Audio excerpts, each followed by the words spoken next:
Kasongo aende asiende? Atembee asitembee? Na hiyo 2027 nitakuwa nimejipanga mbaya sana. Hujambo na karibu tena mpenzi mtazamaji ndani ya Tani Digital. Natumai ubuheri wa afya mpenzi mtazamaji. Fahamu kwamba mtazamaji, maudhui ya usaliti yanazidi kuonekana ndani ya serikali ya Kenya Kwanza, huku aliyekuwa kiongozi wa upinzani ambaye sasa hivi mtazamaji alisemekana kwamba alijiunga na serikali ya Rais William Ruto, si mwingine bali na mwongelea bwana Raila Odinga. Mtazamaji, wa Kenya pamoja na wachanganuzi wa masuala ya kisiasa wameweza kutoa onyo kusema kwamba kutaweza kutokea uadui mkubwa zaidi kati ya viongozi hawa wawili. Mtazamaji, kabla nikujuze ni kwa nini kutaweza kutokea usaliti mkubwa, iwapo ni mara yako ya kwanza mpenzi mtazamaji, weza kuungana nasi kwa kubonyeza alama iliyoandikwa subscribe. Mpenzi mtazamaji, fahamu kwamba mwaka uliopita Raila Odinga aliweza kuungana na Wakenya ili kupinga hatua za serikali. Na mtazamaji, nikiongelea serikali na maanisha serikali inayoongozwa na Rais William Ruto, serikali ya Kenya Kwisha ama Kenya Kwanza. Na mtazamaji, Raila Odinga alipinga baadhi ya miradi ambayo serikali ilikuwa imeweza kufacilitate ili iweze kuwa kama mojawapo ya maendeleo ya kiserikali ama ya nchi. Lakini mtazamaji, hatua hizi za serikali hazikuweza kuhusisha wananchi, na hivyo basi wananchi walikuwa wanapinga hatua hizo. Hatua hizo ni kama vile kupatia ama kuweza kukodesha kampuni ya umeme ya Kenya Power pamoja na kampuni zingine kwa bilionea Adani. Na mtazamaji, Wakenya kupitia kwa kiongozi wa upinzani wakati huu ambaye ni bwana Raila Odinga waliweza kusimama kidete. Mtazamaji, hatua zilizochukuliwa na Wakenya ni kuweza kujitosa katika mkondo wa maandamano. Wengi walipoteza maisha yao, wengi wakaweza kuumia, wengi wakaweza kupoteza biashara zao. Lakini mtazamaji, cha kushangaza ni kwamba baada ya muda ambao usiokuwa mrefu, huyu ambaye ni Raila Odinga aliweza kujiunga na serikali, huku Wakenya wakijiuliza nini haswa Raila Odinga aliweza kukiona ndani ya serikali ya Kenya Kwanza ambacho kiliweza kumfanya aweze kukubali wito huo wa Rais William Ruto. Kulingana na baadhi ya wachanganuzi wa masuala ya kisiasa akiwemo Professor Herman Manyora, aliweza kutoa tweet ama aliweza kuchapisha tweet katika mtandao wa X akisema kwamba ni hela ngapi hizo ambaye bwana Raila Odinga aliweza kupewa ili anyamaze alivyonyamaza.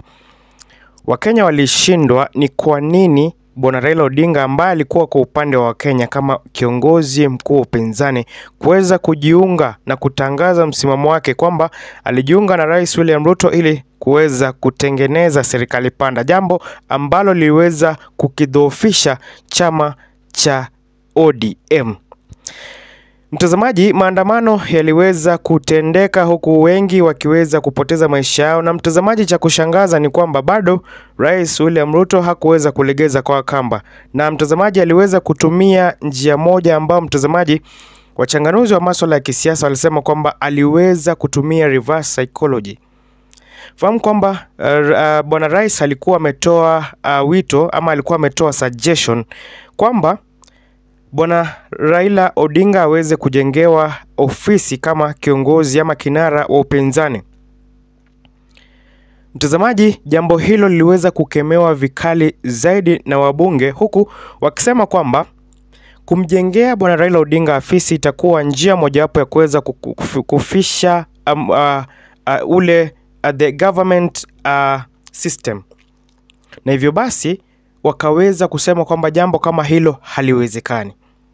Na mtazamaji, baada ya Raila Odinga kuweza kujiunga na Rais William Ruto, Wakenya wamekuwa wakilia hali ngumu za maisha.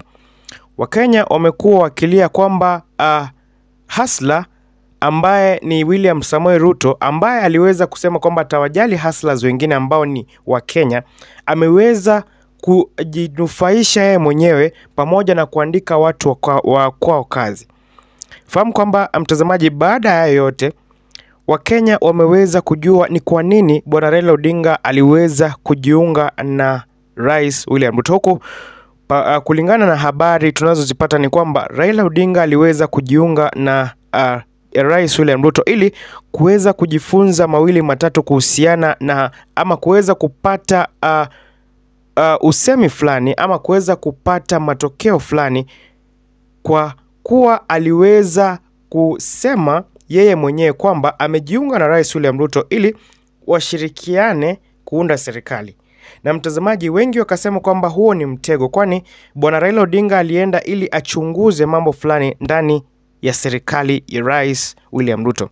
Mtazamaji, fahamu kwamba mwaka 2027 kutakuwa na kivumbi, kwani baadhi ya watu ambao wameweza kusema kwamba wataweza kuwania urais ni baadhi ya watu mashuhuri hapa nchini, akiwemo bwana Rigathi Gachagua ambaye alikuwa naibu wa rais aliyebanduliwa kutoka mamlakani.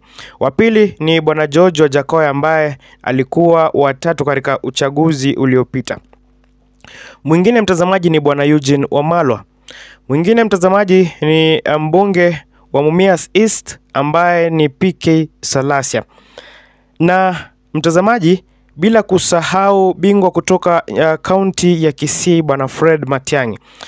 Wote hawa mtazamaji waliweza kusema kwamba mwaka 2027 hawataweza kuachwa nyuma. Na swali ni je, mwaka 2027 bwana Raila Odinga ataweza kujiunga na Rais William Ruto alivyosema, ama ataweza kuwa mmojawapo wa wale watu ambao wataweza kugombea kiti cha urais? Mtazamaji, yote hayo yakizidi kufanyika, fahamu kwamba bwana Rigathi Gachagua anazidi kupata umaarufu kila kunapokucha.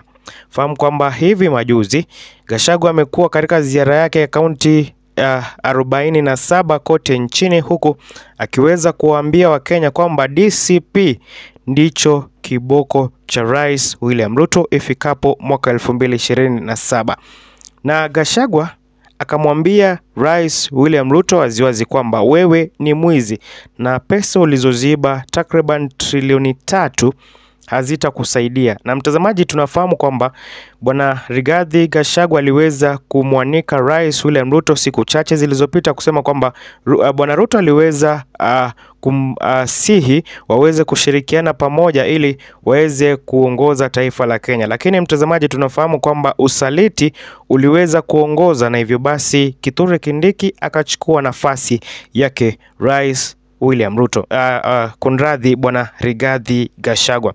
Fahamu kwamba mtazamaji, baadhi ya wagombea wa urais wa mwaka 2027 wanazidi kufanya kampeni zao katika maeneo tofauti nchini, akiwemo bwana Fred Matiang'i naye Rigathi Gachagua.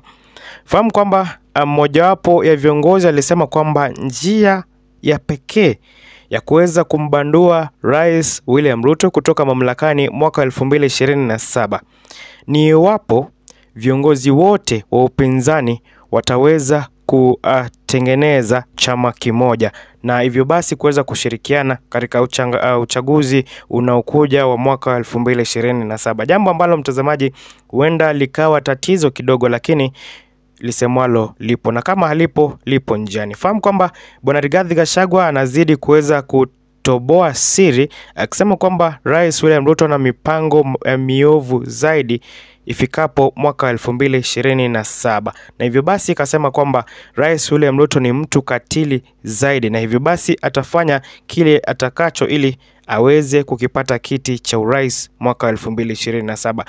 Mtazamaji, fahamu kwamba Rigathi Gachagua alitoa msemo wa one term akisema kwamba Rais William Ruto atakuwa rais wa kwanza wa kuweza kuongoza kwa muhula mmoja, lakini mtazamaji, Rais William Ruto alimjibu kwa kusema kwamba ifikapo mwaka huu 2027 atakuwa amejipanga vibaya zaidi, jambo ambalo mtazamaji halifai kuchukuliwa kwa urahisi.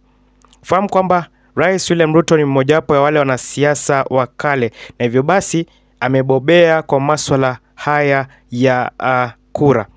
Fahamu kwamba kwa upande wa Fred Matiang'i anazidi kuweza kupata umaarufu hususan katika maeneo ya Nyanza. Hapa ni Tani Digital. Kituo nambari 1 kinachokupasha habari pindi zinavyochipuka. Hapa ni zaidi ya maabara ya utafiti na uchanganuzi wa masuala ya kisiasa. Cha muhimu mpenzi mtazamaji ni wewe uweze kuungana nasi ili tuweze kukupa taarifa za kina pindi tu zinavyochipuka.